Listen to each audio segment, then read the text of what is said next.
After losing my soulmate, my kids pushed me to date again, but I refused.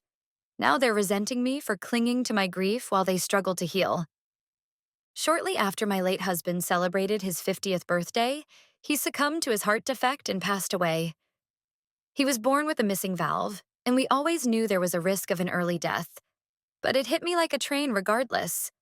He was and always will be my soulmate, and I wanted to grow old and senile together with him.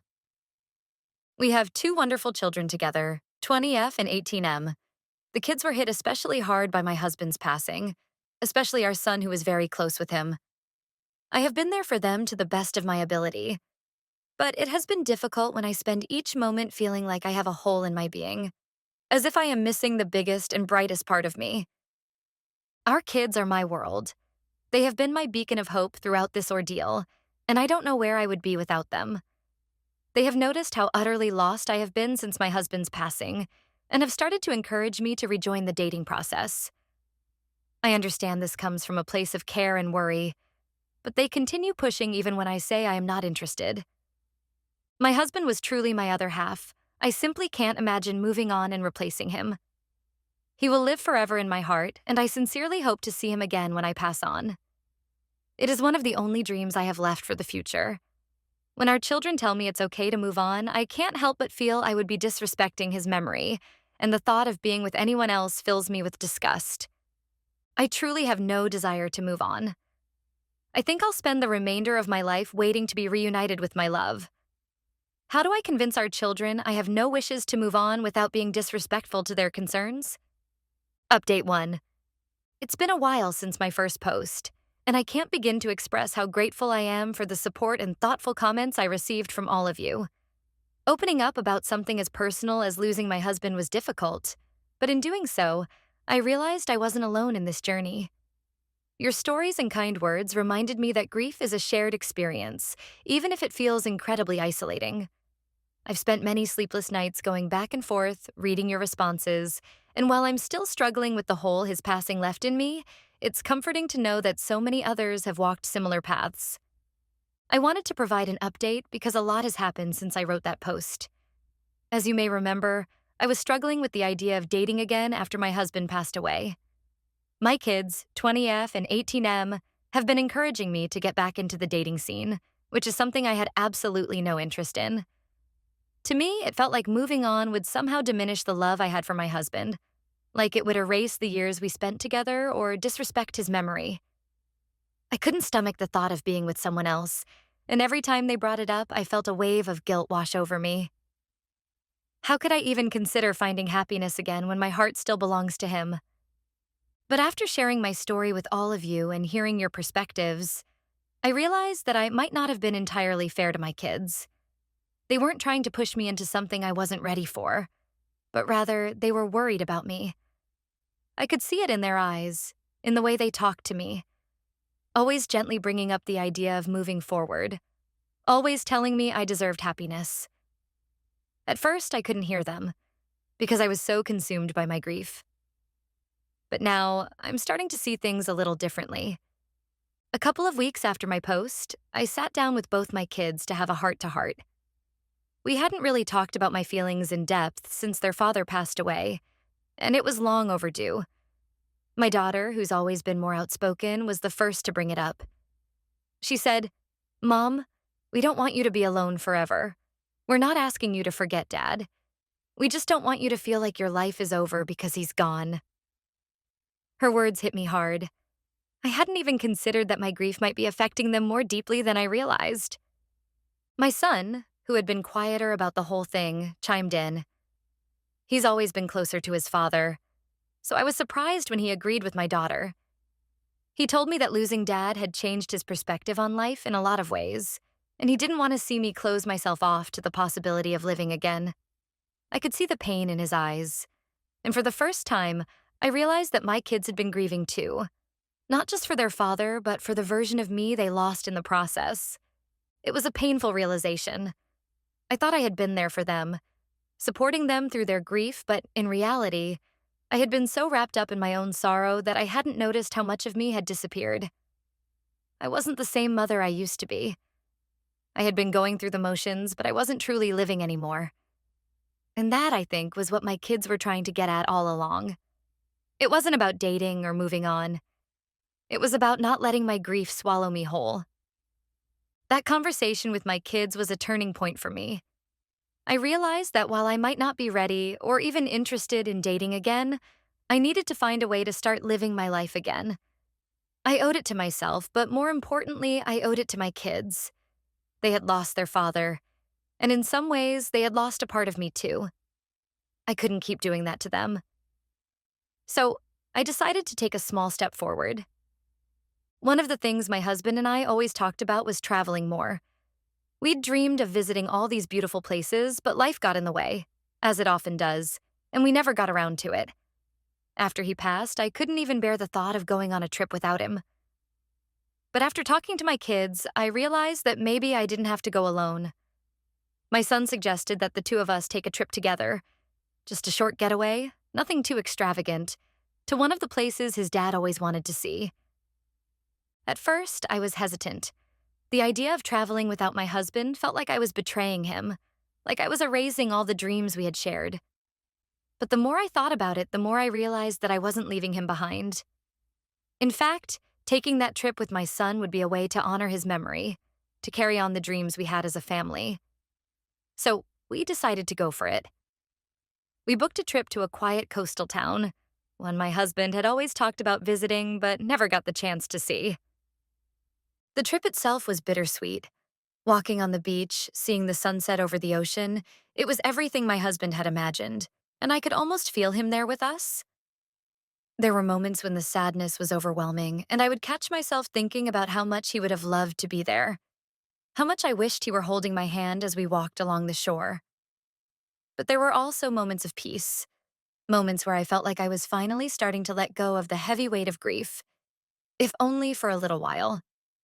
One evening, my son and I were sitting on the beach, just watching the waves crash against the shore, and he turned to me and said, "Mom, I'm really glad we did this. I feel like Dad would be happy knowing we're here, living life the way he wanted us to." His words hit me hard, but in a good way. For so long, I had been carrying this guilt, like living my life without my husband was somehow wrong. But sitting there with my son, I realized that living wasn't the same as forgetting. My husband wouldn't have wanted me to spend the rest of my life in mourning. He would have wanted me to find joy where I could, to carry on the dreams we had, even if he wasn't physically there to share them with me. After that trip, something shifted in me. I still have no desire to date, and I don't know if I ever will, but I'm starting to see that there's more to life than just surviving. I've been reconnecting with old friends, trying to engage with the world again in small ways. I started taking walks in the park, something my husband and I used to do together. It's been hard, and there are days when the grief feels just as fresh as it did the day he passed, but I'm learning that it's okay to find moments of happiness, even in the midst of the sorrow. I still miss my husband every day, and I always will, but I'm starting to see that my kids were right. I don't have to live the rest of my life consumed by grief. I can carry my husband's memory with me while also finding new ways to live, new experiences to share with my children. It's not about moving on, but about moving forward, even if it's just one small step at a time. Update 2. It's been several months since our trip, and I wanted to share how things have unfolded since then. In a way, I feel like I've been on a journey, one I didn't choose, but one that I'm slowly learning how to navigate. If you've been following my story, you'll know that my son and I took a trip to a coastal town, one my husband had always dreamed of visiting. That trip, as simple as it was, opened my eyes to something I hadn't realized before. I wasn't moving on from my husband, but I was starting to understand that life could go on, even if he wasn't here to share it with me. It didn't make the pain any less real, but it softened some of the sharp edges. Since then, I've been trying to take small steps toward rebuilding my life, though it's been a lot harder than I expected. I thought that after the trip, everything would fall into place, that I'd suddenly feel okay, or at least more at peace, with the idea of living without my husband. But grief isn't that simple. It doesn't just let go of you because you've had one good day, or even a few good days. In fact, there have been plenty of moments where it feels like I'm right back at the beginning, overwhelmed by the loss and the emptiness he left behind. But in between those moments, there have been slivers of light. I've started reaching out to friends I had drifted away from. For the longest time, I shut myself off from people because I felt like no one could understand what I was going through. But I've come to realize that people don't need to understand your exact pain to be there for you. Some of my old friends welcomed me back without hesitation, and that was a huge relief. I'm still getting used to being social again, but I've been trying to push myself a little bit at a time. It's not easy, but it's necessary. I've also picked up a few hobbies I had long abandoned. One of those is gardening. My husband and I used to spend hours together in the backyard, planting flowers, trimming hedges, just enjoying the quiet rhythm of nature. After he passed, I couldn't bring myself to step into the garden. It felt too empty without him there beside me. But now, with the encouragement of my kids, I've been trying to reclaim that space. At first, it felt strange, like I was trespassing in a place that didn't belong to me anymore. But slowly, I've come to find comfort in the routine of it, in the simple act of planting something and watching it grow. It feels symbolic in a way, like I'm trying to nurture a part of myself that's been dormant for so long. Speaking of my kids, they've been a huge part of my healing process, though I doubt they even realize it. My daughter, in particular, has been my rock. She checks in on me constantly, not in an overbearing way, but just enough to let me know that she's there, that she's paying attention. I think part of her is still worried that I'm going to retreat back into myself, and I can't really blame her. She's seen me at my lowest, and I imagine it's hard for her to trust that I'm really okay. My son, on the other hand, has been more subtle in his support. After our trip, we've had a few more heart-to-heart conversations, and I can tell that he's processing his grief in his own way. It's been hard for him, too.